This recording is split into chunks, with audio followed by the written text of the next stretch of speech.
The tremors began subtly, almost imperceptibly at first. A faint shudder in the earth beneath the gleaming orichalcum-clad temples and bustling harbors of Atlantis.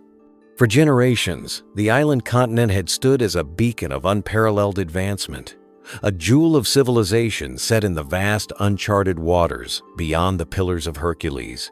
Its people, descended, as Plato tells us, from Poseidon himself, were renowned for their wisdom, their artistry, their mastery of sciences that would baffle later ages. Their cities, laid out in concentric rings of land and water, were marvels of engineering. Their fleets commanded the known seas, their influence stretching to the far corners of the world. For 1,000 years, Atlantis had known only prosperity, only power, only the serene confidence of a civilization at its zenith. But the earth remembers, and the sea is patient. The initial disquiet was dismissed by most. Minor earthshakes were not entirely unknown in this volcanically active region. The priests offered placatory sacrifices to Poseidon.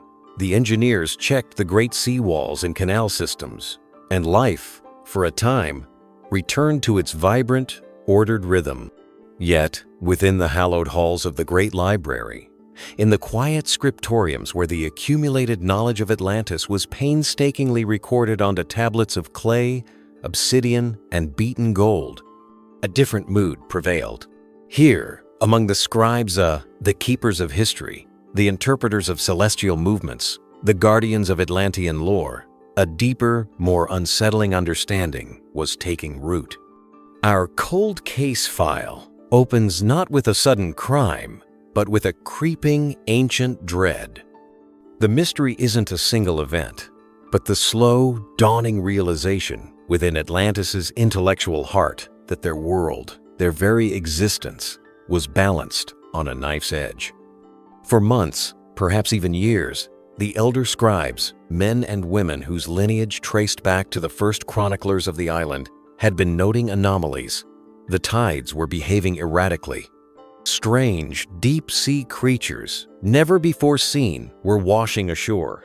The patterns of the stars, meticulously charted for centuries, seemed subtly, ominously out of alignment. And the earth itself, beneath their feet, seemed to sigh with a growing subterranean restlessness. Among these scribes was a woman named Lyra.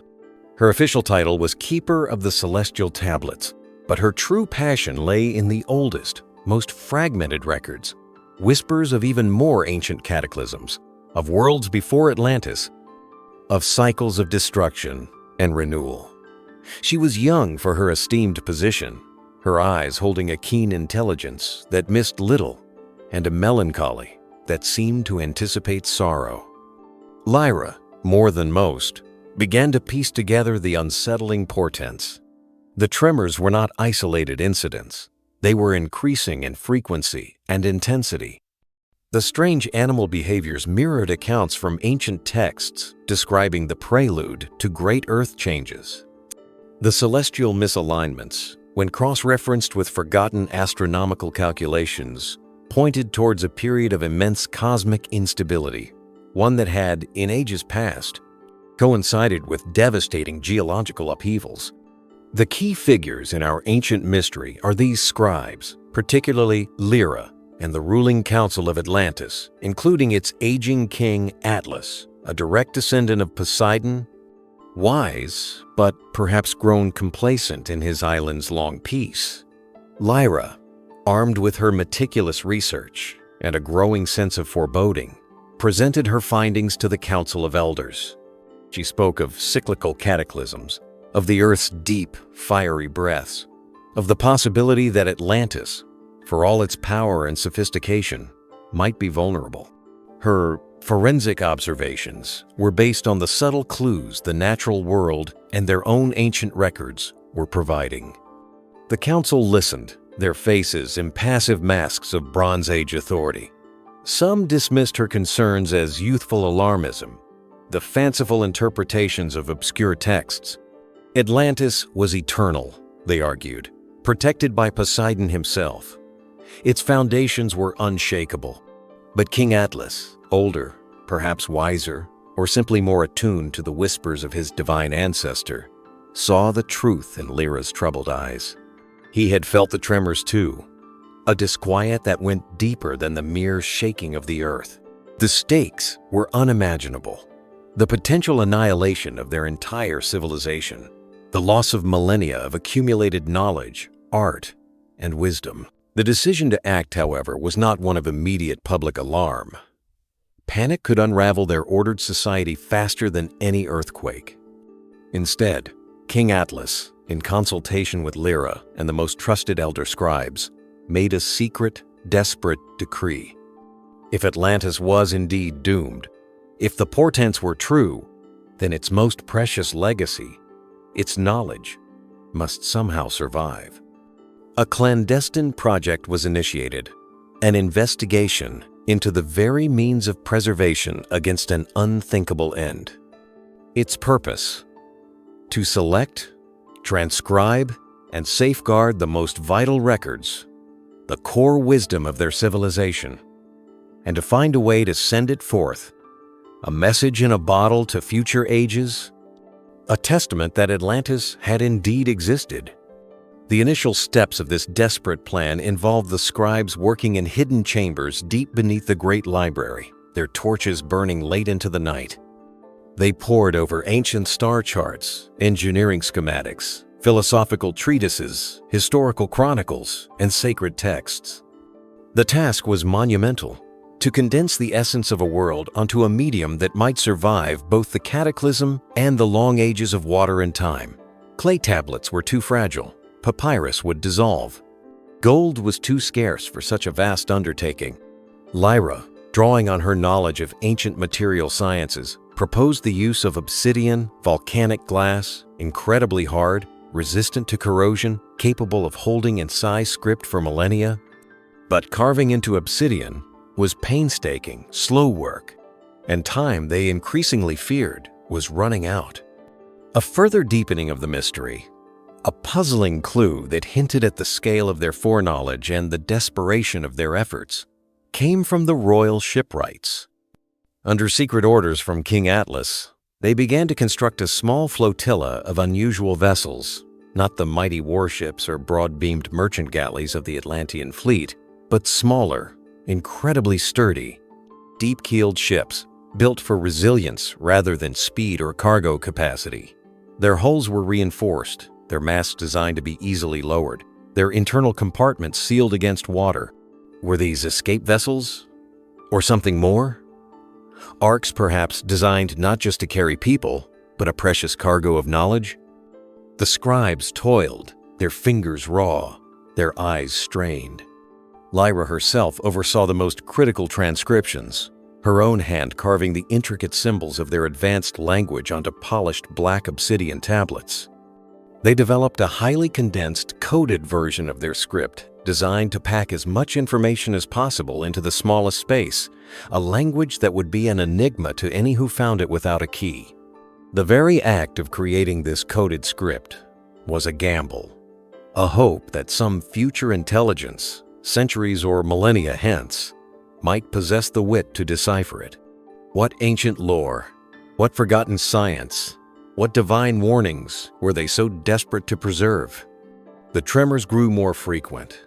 The sea around Atlantis became strangely agitated, its color darkening, its waves crashing against the great sea walls with a new, violent hunger.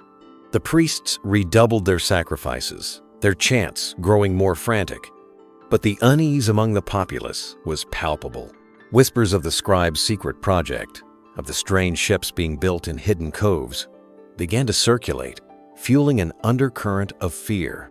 King Atlas maintained a facade of calm, but his private audiences with Lyra and the elder scribes became more frequent, more urgent. Then came the discovery that sent a fresh wave of dread through the clandestine project.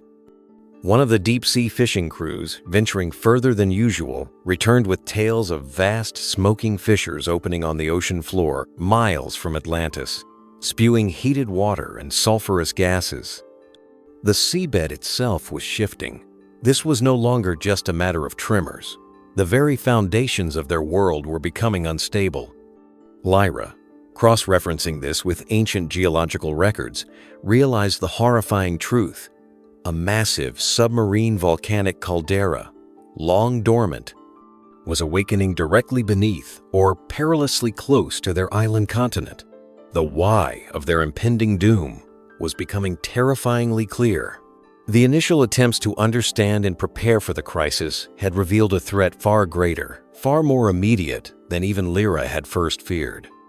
The evidence was mounting from the stars, from the earth, from the sea, and from their own most ancient and feared texts. The Scribes of Atlantis were no longer just preserving knowledge, they were racing against an apocalypse.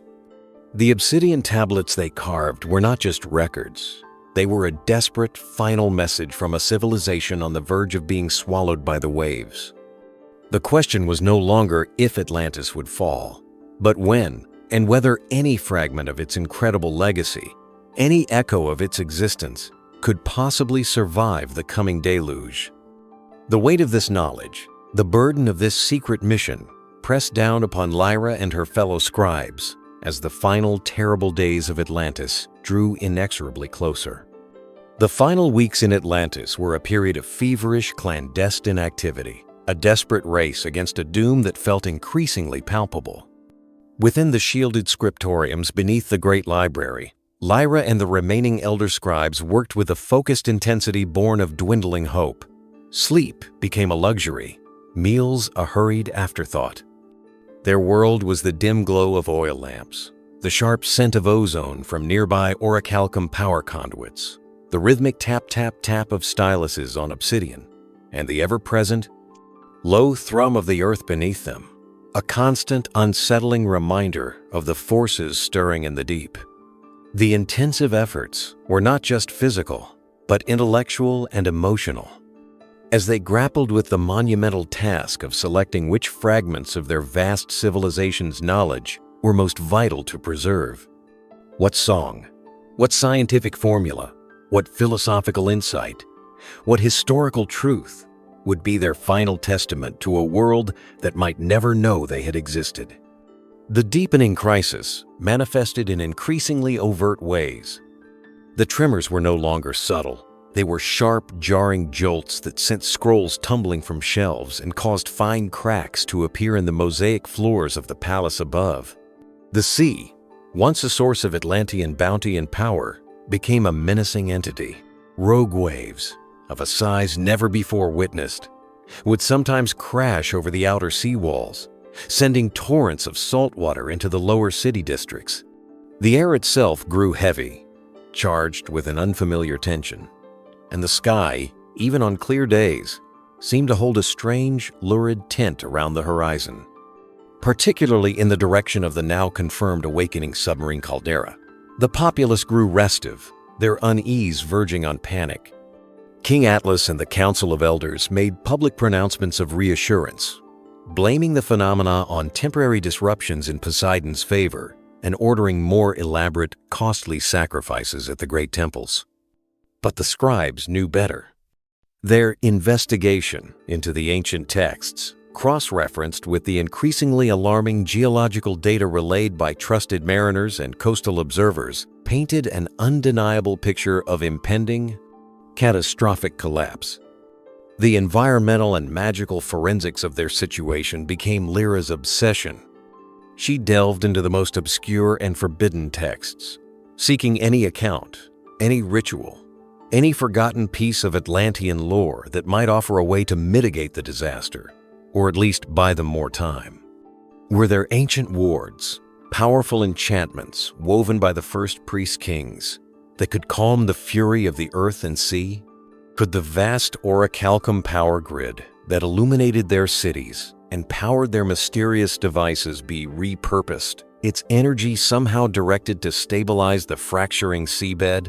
These were desperate hopes, born of a refusal to accept utter annihilation. Lyra consulted with the high priests, the engineers, even with shadowy figures who were rumored to practice the older, wilder forms of Atlantean earth magic. But the scale of the forces awakening beneath them dwarfed any power they possessed. the earth magic practitioners spoke of a wound in the world too deep to heal, of a cycle that must run its course. The engineers, their faces grim, reported that the very bedrock upon which Atlantis was built was showing signs of subsidence. The historical and prophetic investigation undertaken by the scribes revealed a chilling pattern. Their oldest chronicles, dating back to the very founding of Atlantis, spoke of a great cycle, a vast cosmic clockwork that governed the rise and fall of ages, of lands, of civilizations. According to these texts, Atlantis itself had risen from the sea after a previous cataclysm had reshaped the world. Now, the cycle was turning again. The celestial alignments, the earth tremors, the strange behavior of the sea, all were harbingers, precisely as foretold in prophecies that had been dismissed for centuries as mere allegorical warnings. They were living the end of their age. This realization was both terrifying and, in a strange way, liberating.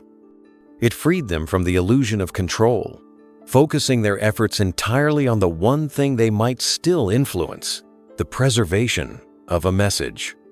The developing character dynamics within this small doomed circle were intense.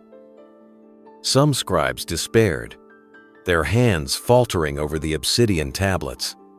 Others found a grim solace in their work, a final act of defiance against oblivion. Lyra became their unwavering anchor, her youthful determination hardening into a steely resolve. She drove herself and others relentlessly, her own fears channeled into the meticulous carving of the coded script. King Atlas, old and weary, visited the scriptorium often, his royal regalia seeming out of place in the dusty, lamplit confines. He would watch Lyra work, a profound sadness in his eyes, occasionally offering a piece of forgotten lore or a crucial historical detail he had gleaned from the private archives of his lineage. A silent bond formed between the young scribe and the aging king, united by their terrible secret and their desperate hope for a future they would not see. The rising complexity and external factors came in the form of increasing societal breakdown above. As the tremors worsened and the strange phenomena became undeniable, order in the city of Atlantis began to fray. Hoarding of food, outbreaks of violence, the rise of fanatical doomsday cults, the veneer of Atlantean sophistication was cracking under the immense pressure. This made the scribes' work even more perilous.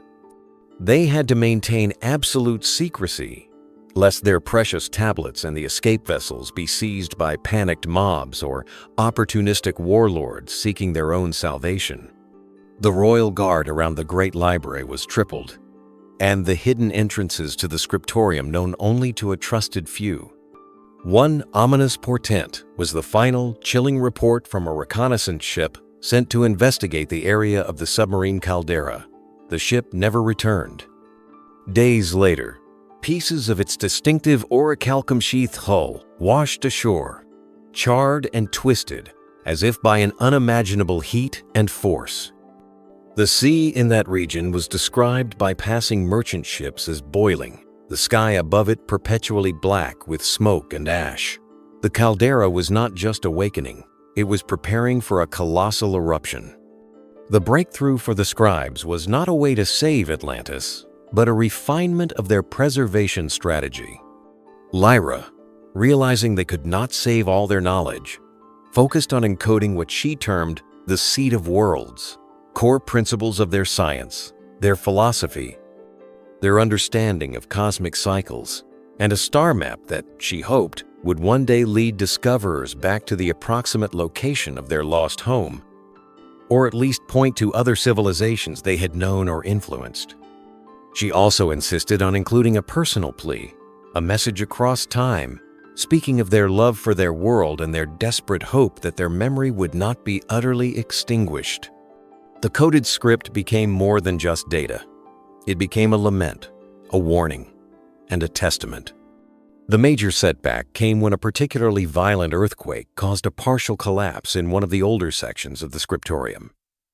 Several scribes were injured, precious tablets shattered.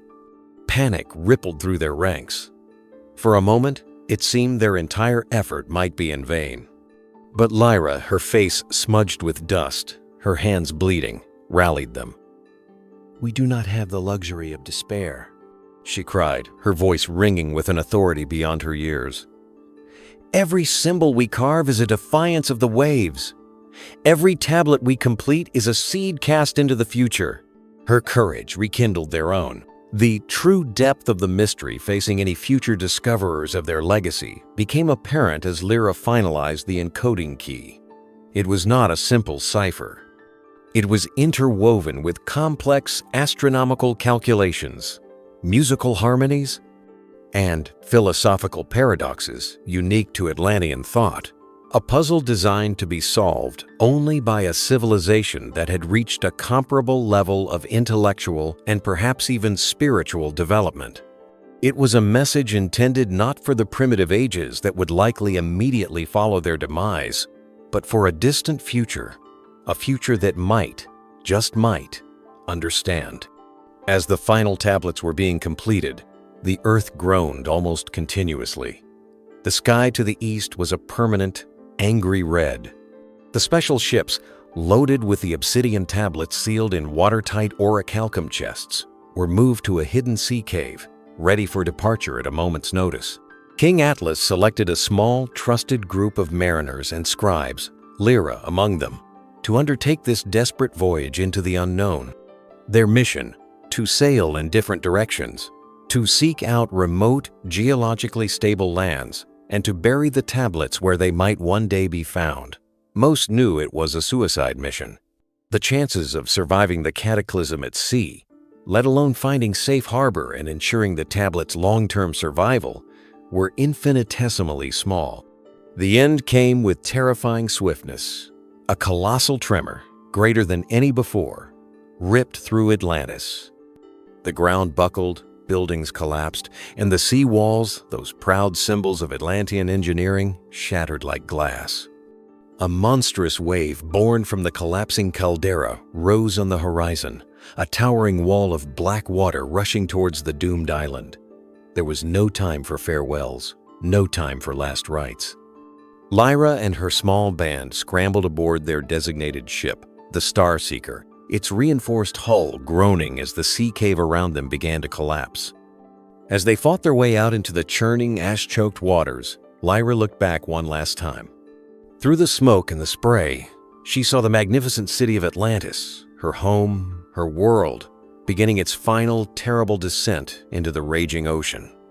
The Scribes of Atlantis had vanished before the waves hit, their final act a desperate gamble to send an echo of their existence across the abyss of time, carried on the dark waters and encoded on tablets of stone-cold night. The question that would haunt Millennia was, would anyone ever find their message? Would anyone ever understand? The cataclysm that consumed Atlantis was an event of unimaginable fury, a geological paroxysm that reshaped the face of the earth. In a single, terrifying day and night, as Plato chronicled through Solon's account from Egyptian priests, the magnificent island continent, with its gleaming cities, its advanced civilization, and its proud people, was swallowed by the raging sea, vanishing without a trace, leaving behind only whispers, legends, and a profound, aching void in the collective memory of humankind.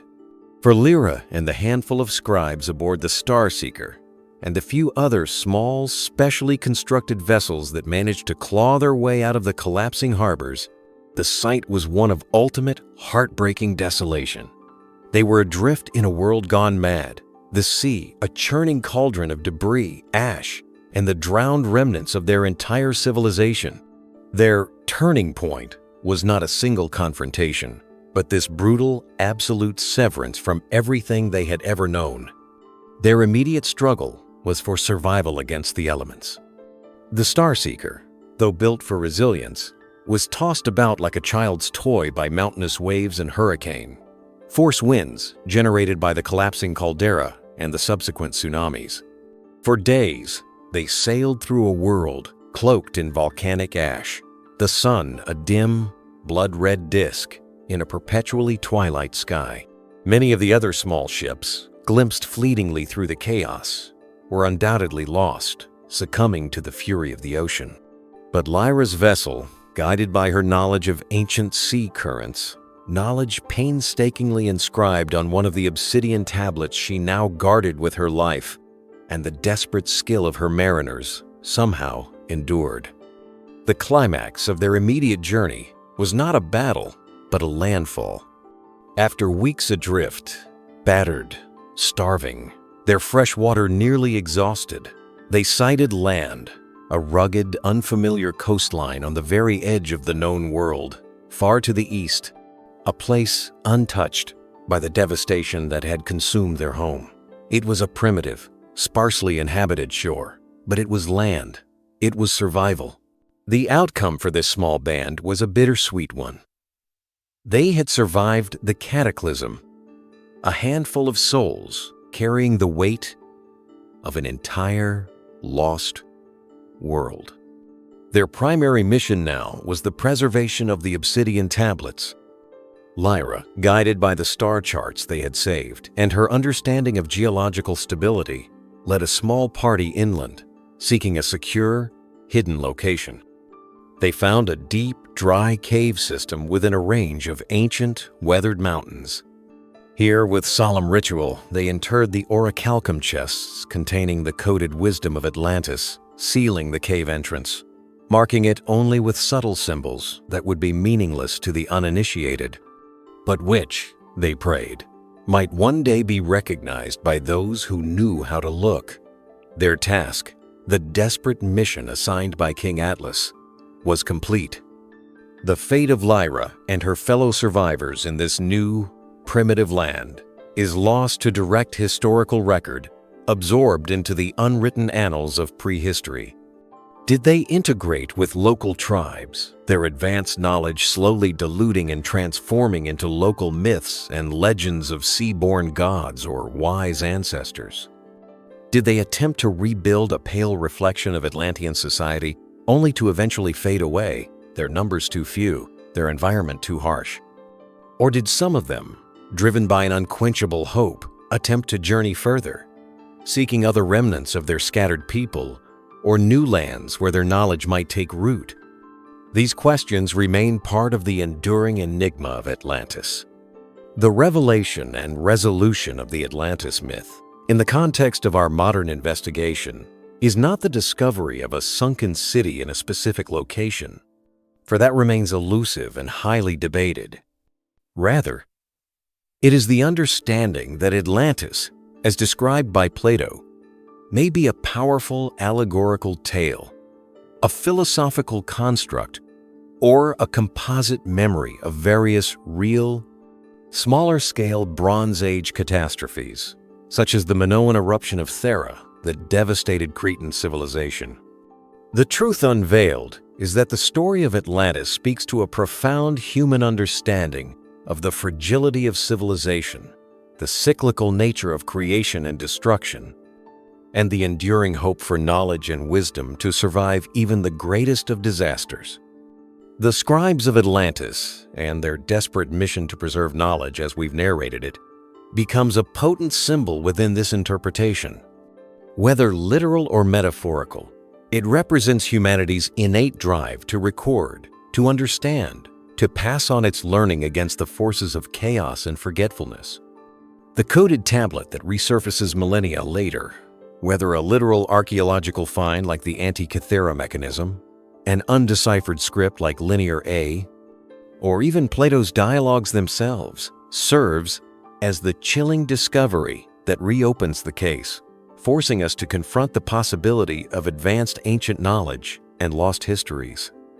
The reflection and meaning of this myth, viewed through the lens of Mythos Unearthed, is multi-layered. It speaks to our fascination with lost golden ages and the tantalizing possibility of forgotten technologies or wisdom. It taps into our anxieties about cataclysm and societal collapse, fears that are as relevant today as they were in Plato's time. The modern investigation into Atlantis involves Sifting through geological data for evidence of ancient tsunamis or land subsidence, archaeological discoveries of sophisticated Bronze Age cultures, linguistic analysis of ancient texts, and philosophical debates about Plato's intent. Was he recording a genuine historical tradition passed down through Solon, or creating a cautionary political allegory for his contemporary Athens? The answer likely lies somewhere in between. The historical investigation shows that many ancient cultures had flood myths, tales of lands swallowed by the sea. These could be collective memories of rising sea levels after the last ice age, or specific regional catastrophes like the flooding of the Black Sea or the Thera eruption. Atlantis may be Plato's grand synthesis of these pervasive themes, a philosophical exploration of an ideal but flawed state brought down by hubris and divine retribution, its advanced knowledge tragically lost. The environmental forensics in the Atlantis story could involve searching for geological evidence of massive volcanic eruptions, tsunami deposits, or submerged land masses in areas consistent with Plato's descriptions, beyond the Pillars of Hercules. While no definitive Atlantis has been found, discoveries like the submerged ruins off the coast of Yonaguni in Japan, or the well-preserved Bronze Age settlement of Akrotiri on Santorini, Thera, feed the imagination and keep the search alive, suggesting that advanced coastal or island civilizations could indeed be lost to the sea. The outcome for this small band was a bittersweet one. They had survived the cataclysm, a handful of souls carrying the weight of an entire lost world. Their primary mission now was the preservation of the obsidian tablets. Lyra, guided by the star charts they had saved and her understanding of geological stability, led a small party inland, seeking a secure, hidden location. They found a deep, dry cave system within a range of ancient, weathered mountains. Here, with solemn ritual, they interred the orichalcum chests containing the coded wisdom of Atlantis, sealing the cave entrance, marking it only with subtle symbols that would be meaningless to the uninitiated, but which, they prayed, might one day be recognized by those who knew how to look. Their task, the desperate mission assigned by King Atlas, was complete. The fate of Lyra and her fellow survivors in this new, primitive land is lost to direct historical record, absorbed into the unwritten annals of prehistory.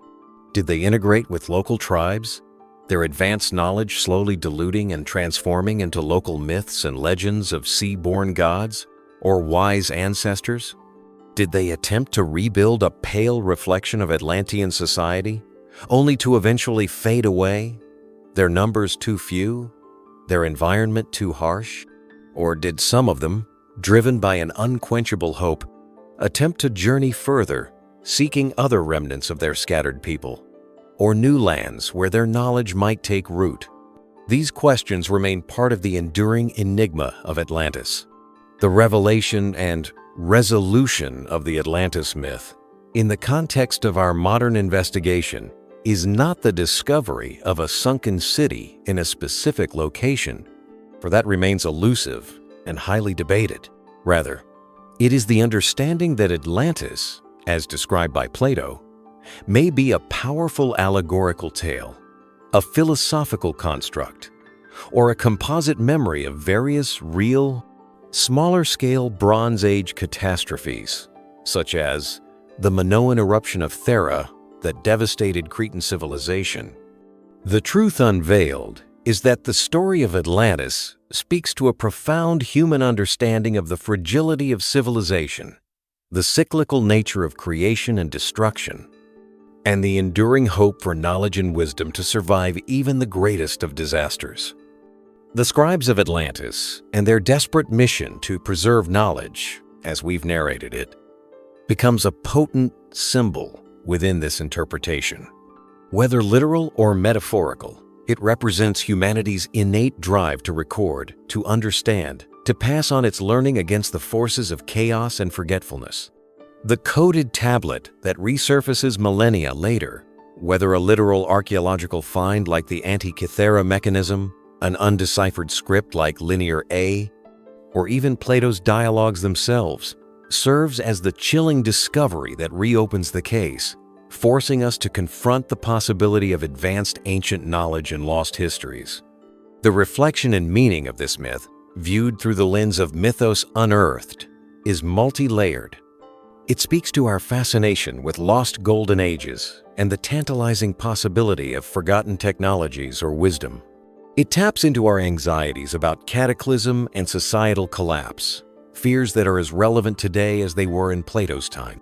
The modern investigation into Atlantis involves sifting through geological data for evidence of ancient tsunamis or land subsidence, archaeological discoveries of sophisticated Bronze Age cultures, linguistic analysis of ancient texts, and philosophical debates about Plato's intent. Was he recording a genuine historical tradition passed down through Solon, or creating a cautionary political allegory for his contemporary Athens? The answer likely lies somewhere in between. The historical investigation shows that many ancient cultures had flood myths, tales of lands swallowed by the sea. These could be collective memories of rising sea levels after the last ice age, or specific regional catastrophes like the flooding of the Black Sea or the Thera eruption. Atlantis may be Plato's grand synthesis of these pervasive themes, a philosophical exploration of an ideal but flawed state brought down by hubris and divine retribution. Its advanced knowledge tragically lost. The environmental forensics in the Atlantis story could involve searching for geological evidence of massive volcanic eruptions, tsunami deposits, or submerged land masses in areas consistent with Plato's descriptions, beyond the Pillars of Hercules. While no definitive Atlantis has been found, discoveries like the submerged ruins off the coast of Yonaguni in Japan or the well-preserved Bronze Age settlement of Akrotiri on Santorini, Thera, feed the imagination and keep the search alive, suggesting that advanced coastal or island civilizations could indeed be lost to the sea. The coded tablet resurfacing is the key that unlocks our modern re-engagement with the myth.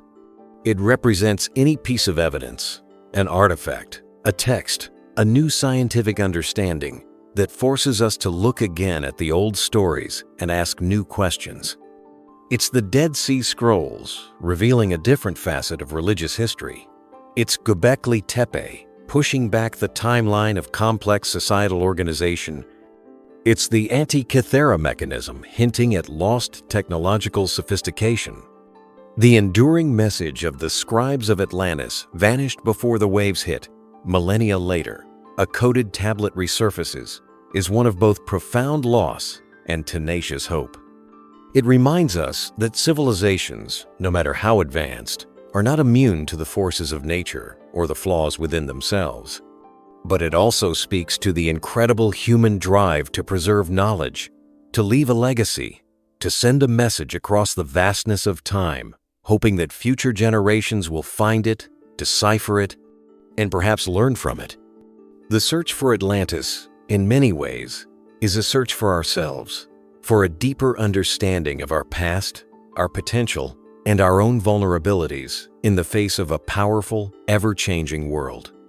The scribes may have vanished, their magnificent city lost beneath the waves, but their desperate act of preservation, their coded tablets, symbolize the enduring power of human intellect and the unquenchable desire for knowledge to transcend even the greatest of catastrophes. The true resolution is not finding a physical place, but in the ongoing human quest to understand these echoes from a drowned world, to decipher the warnings and the wisdom they might hold for us today. Stories like the legend of Atlantis, with its layers of history, philosophy, and enduring mystery, challenge us to look deeper into the past to understand our present. If this journey to the brink of a lost world and the quest of its last scribes has captivated your imagination, please consider liking this video and sharing it to help keep these ancient enigmas alive for a new generation of investigators. Your engagement allows Mythos Unearthed to continue delving into the coded messages of our ancestors. And don't forget to subscribe so you never miss our next expedition into a forgotten chapter of human history, as we unearth the secrets that lie buried beneath the surface of myth and legend. The waves may have claimed Atlantis, But the search for its truth continues, a testament to the enduring power of stories that refuse to be silenced by time.